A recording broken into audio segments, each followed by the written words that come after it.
Let me say zoom to fit and go to geometry. We have to set boundary conditions at the edges of the domain, so at the outer domain and the inner domain given by the cylinder surface. Unfortunately, in the Fluent Solver, you cannot click on a boundary and give it name. So one has to give it a label in the measure, and then when we go into the solver, based on the label, we can give it the appropriate boundary condition. Here we label the boundaries, which are called name selections. Select the edge selection filter. Zoom into the cylinder and select both edges corresponding to the cylinder using the control key. Right click and say create name selection. And we will call this boundary cylinder wall. And click OK.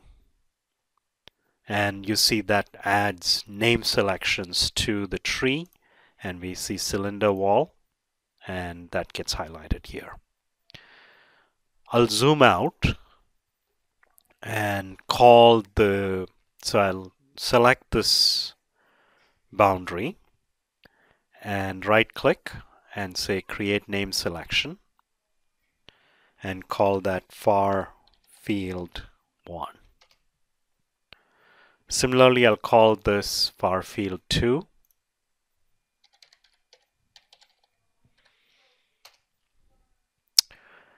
An optional step is to give a label to the flow domain, which I like to do, otherwise the solver will use a default name for that.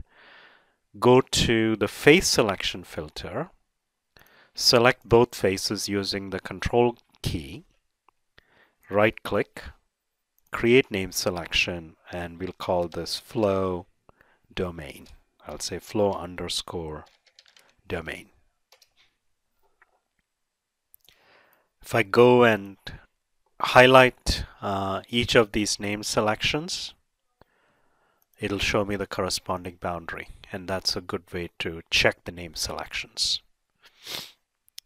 We are done with the meshing and also labeling of the boundaries. We are ready to go into the solver, which is what we'll do next. We can save the project.